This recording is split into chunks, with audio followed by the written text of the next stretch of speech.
আমরাও পারি এই অনুষ্ঠানে আপনাদের সবাইকে সুস্বাগতম।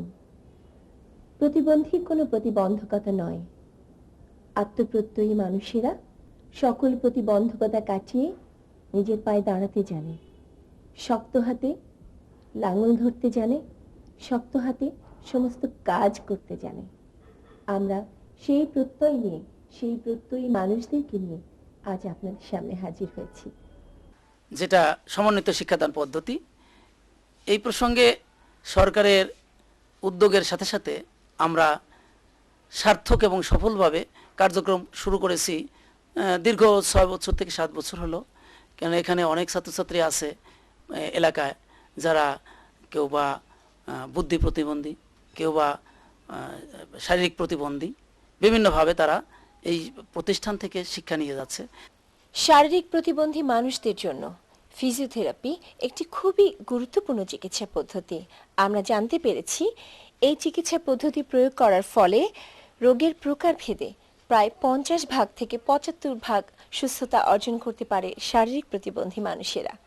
আমরা এখন সেই শারীরিক প্রতিবন্ধী মানুষদের ফিজিওথেরাপি দেখব।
আমরা এখন দাঁড়িয়ে আছি ঢাকার দক্ষিণখানস্থ প্রতিবন্ধী কল্যাণ সমিতি পরিচালিত পিএসআইডি সেন্টারে। এই সেন্টার একজন প্রতিবন্ধী মানুষ মোহাম্মদ ফজল ইসলামকে ট্রাইসাইকেল উপহার দিয়েছেন। আমরা এখন তার কাছে শুনবো তার অনুভূতির কথা। ট্রাইসাইকেলটি পেয়ে আমার একটু আনন্দ লাগতেছে। মনে করেন যেন আমি যে আগে যেই অবস্থায় ছিলাম, যে কোনো বেকারত্ব অবস্থায় ছিলাম, কোনো কিছু ছিল না, এখন এই ট্রাইসাইকেলটি আমার চলার একটা উপকরণ। এই ট্রাইসাইকেলটির মাধ্যমে আমি সামনে ভবিষ্যৎ উন্নতি করার ব্যবস্থা করব।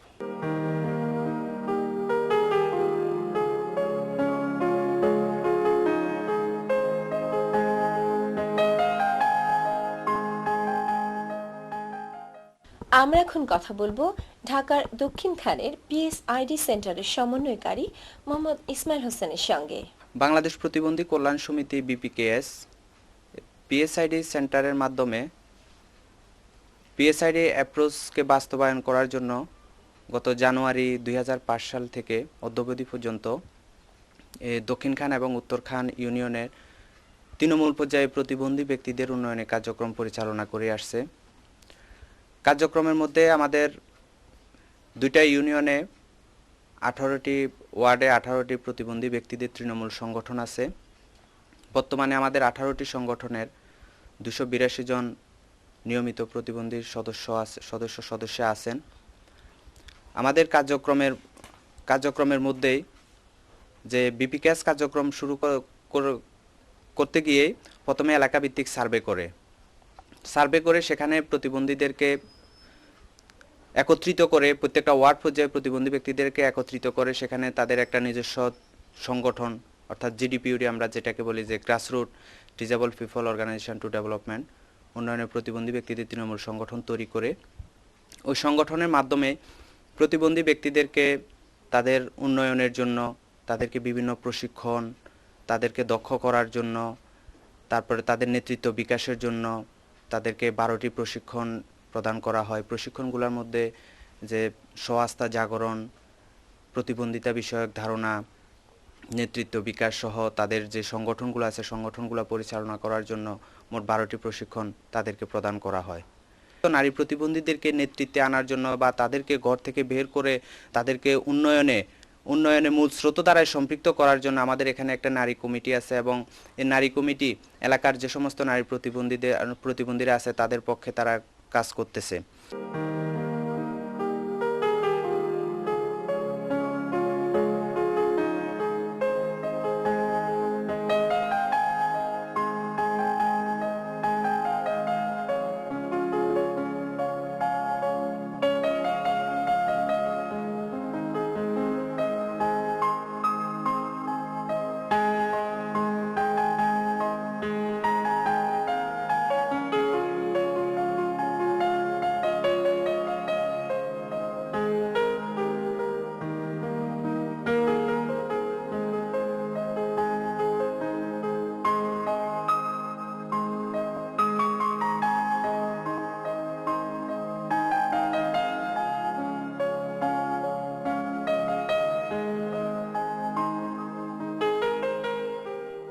এই গ্রামের প্রতিবন্ধী মহিলারা তারা ঘরের কাজ করেও সময় বাঁচিয়ে সময়ের ফাঁকে ফাঁকে তারা এই টুপি সেলাইয়ের কাজগুলো করছে।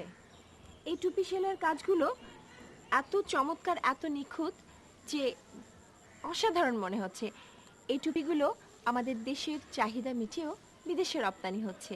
আমরা আজকে তাদের কাছ থেকে শুনবো এই টুপি সেলাইয়ের কাহিনী। আমরা এখন কথা বলবো দৃষ্টি প্রতিবন্ধী কর্মী সুফিয়া বেগমের সঙ্গে। সুফিয়া বেগম, এই টুপি সেলাই আপনি কতদিন ধরে করছেন এবং এক একটা টুপিতে আপনি কত করে মজুরি পাচ্ছেন? এই টুপিটা এখন আমরা 1 বছর ধরে করছি। 1 বছর ধরে করার পরে এখন আগে দিছিল 500 টাকা করে, এখন এদের মজুরি কমিয়ে দিছি এখন 350 টাকা করে দিই এক একটা টুপিতে? এক একটা টুপিতে 350 টাকা। আমি এক দৃষ্টি প্রতিবন্ধী, আমি 1 বছর ধরে এই সেলাই টুপির কাজ করতেছি। এখন এই সেলাই কাজ করে এখন আমরা ঘরে বসে আয় অর্জন করতেছি। এখন আমরা এই টুপির টাকা দিয়ে ছেলে মেয়েদের লেখাপড়া শিক্ষাও দিতে পারতেছি। আমার স্বামী এবং এই সংসারে কাজ করে কোনো না করে তারপরে এখন আমরাও সংসারে এই সংসারে টুপির টাকা দিয়ে এখন সংসারে আয় উপার্জন করতেছি। এখন আমরা লোকের সংসারে খুব ভালো সুস্থভাবে সংসার চালাচ্ছি। আমার দেশে এটার চাহিদা হলো সৌদি আরব, কুয়েত, আরও অনেক জায়গায় লোকে বিক্রি হয় এটা। আমরা এখন কথা বলবো শারীরিক প্রতিবন্ধী কর্মী আফরোজা আক্তার ময়নার সাথে। সে ক্লাস 9-এর ছাত্রী। ময়না, তুমি লেখাপড়ার পাশাপাশি কি কি কাজ করছো আমাদেরকে একটু বলো। লেখাপড়ার পাশাপাশি 3 থেকে 4টি টুপি সেলাই করতে পারি। এই টাকা আয় থেকে এবং আমাকে এই বিপিকেএস 3 মাস পর কিছু টাকা টিউশন ফি দিয়ে থাকে। এগুলো দিয়ে আমি আমার লেখাপড়ার কাজ চালিয়ে যাচ্ছি। এতে আমার বাবা মায়ের অনেক টাকা পয়সা অনেক সাশ্রয় হচ্ছে এবং আমার লেখাপড়া অনেক অগ্রগতি হচ্ছে।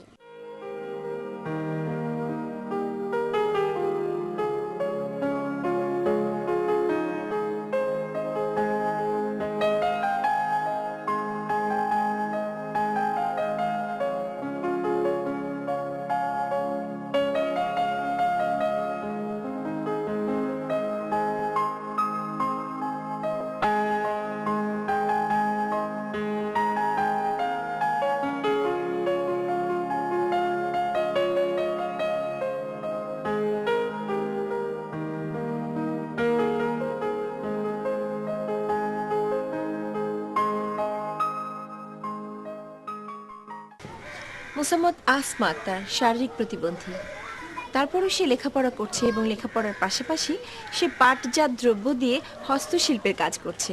তার মুখে শুনবো তার এই কার্যক্রমের কথা। আমি এটা বিক্রি করে আমার লেখাপড়া খরচ চালাতে পারি। আমরা এখানে সুন্দর শিকা তৈরি দেখতে পাচ্ছি, পাট দিয়ে তৈরি এই শিকাগুলো। শারীরিক প্রতিবন্ধী কদবানু এই শিকা তৈরি করে তার জীবন নির্বাহ করছেন। কদবানু, আপনি প্রতিদিন বা মাসে কয়টি শিকা তৈরি করতে পারেন আর আপনার আয় কতটা হয়? তো মাসে আমি 1000 তৈরি করি, 700 টাকা তৈরি করি, 8000 800 তৈরি করি। ওখানে আমার এই শরীরের আয় বুঝে।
আমরা এখন দাঁড়িয়ে আছি দক্ষিণ খাড়ের মধুবাগ অঞ্চলের একটি প্রতিবন্ধী কল্যাণ সমিতির তৃণমূল সংগঠনে।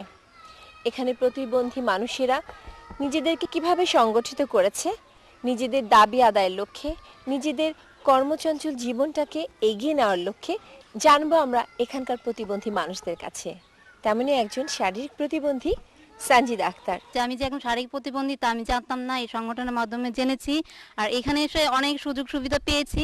আগে যেমন আমাদের মানুষরা ল্যাংলা কানা বলতো, এখন তা বলতে পারতেছে না। আমরা মানুষকে বুঝিয়েছি যে আমরাও মানুষ, আমাদেরও অধিকার আছে তোমাদের মতো বেঁচে থাকার জন্য। আর কিভাবে এটা হয়েছিল?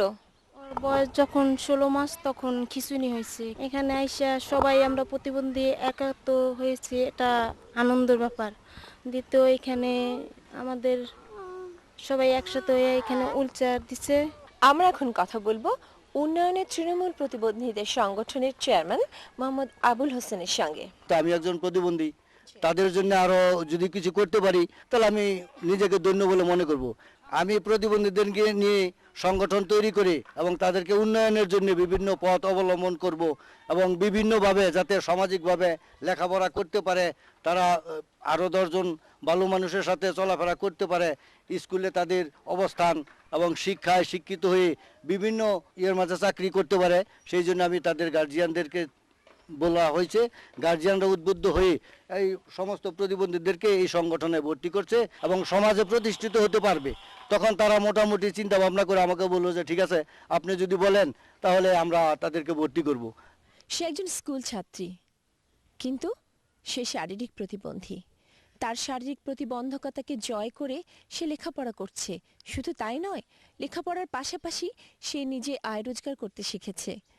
সে কি করছে আমরা তার মুখ থেকেই শুনবো। আমি জুতাই সেলাই করে 2000 বা 2500 টাকা ইনকাম করে আমার লেখাপড়ার খরচ চালিয়ে আমি সংসারেরও কিছু খরচ চালাই।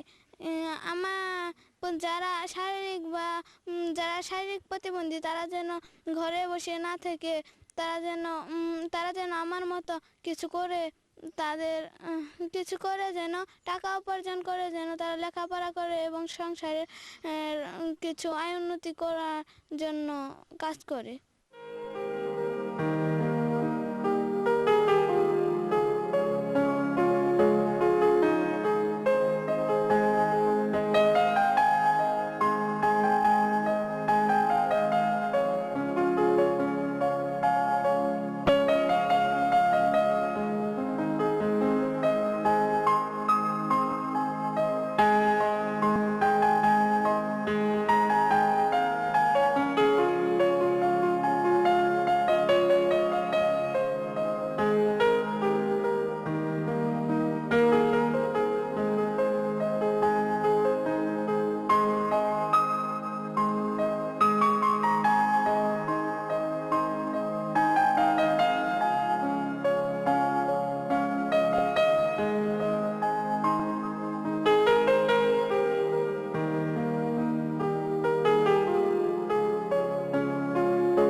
জনগোষ্ঠীর প্রায় 10 ভাগ লোক কোনো না কোনোভাবে প্রতিবন্ধিতার শিকার।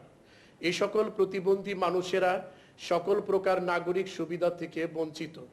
National alliance of disable peoples organisations NATPO এদেশের প্রতিবন্ধী মানুষদের সম অধিকার ও মর্যাদা প্রতিষ্ঠার জন্য 2005 সাল থেকে কাজ করছে। প্রতিবন্ধী মানুষদের জীবনযাত্রার মান উন্নয়ন, সম অধিকার ও মর্যাদা প্রতিষ্ঠার লক্ষ্যে জাতীয় ও আন্তর্জাতিকভাবে বেশ কিছু উদ্যোগ গ্রহণ করা হয়েছে। তন্মধ্যে উল্লেখযোগ্য হল গণপ্রজাতন্ত্রী বাংলাদেশ সরকার কর্তৃক অনুমোদিত প্রতিবন্ধিতা বিষয়ক জাতীয় নীতিমালা, জাতীয় কর্ম পরিকল্পনা, প্রতিবন্ধী কল্যাণ আইন 2001, দারিদ্র বিমোচন কৌশল পত্রে প্রতিবন্ধিতা বিষয়টি অন্তর্ভুক্তকরণ, প্রতিবন্ধী ব্যক্তিদের জন্য 10% চাকরির কোটা নির্ধারণ, যানবাহনে 2টি আসন সংরক্ষণ, পৃথক কাউন্টার স্থাপন, প্রতিবন্ধী ভাতা ও শিক্ষা উপবৃত্তি চালুকরণ। জাতিসংঘ অনুমোদন করেছে বিশ্ব কর্মসূচি সহ 3টি দশক এবং প্রতিবন্ধী ব্যক্তিদের অধিকার বিষয়ক জাতিসংঘ সনদ। ন্যাটপো এ সকল জাতীয় ও আন্তর্জাতিক ঘোষিত আইন, নীতিমালা, কর্ম পরিকল্পনা, আদেশ, নির্দেশ ও ঘোষণাপত্র সফল বাস্তবায়নের ব্যাপারে ন্যাটপো ইতিমধ্যে বেশ কিছু কর্মসূচি গ্রহণ করেছে। তা হলো প্রতিবন্ধী ব্যক্তি ও তাদের নিজস্ব সংগঠন সমূহকে এ বিষয়ে পরিষ্কার ধারণা প্রদান, জনসচেতনতামূলক কার্যক্রম গ্রহণ ও বাস্তবায়ন, বাংলাদেশ সরকারের সাথে অ্যাডভোকেসি করা এবং সরকারের সহায়ক সংগঠন হিসেবে ভূমিকা পালন করা।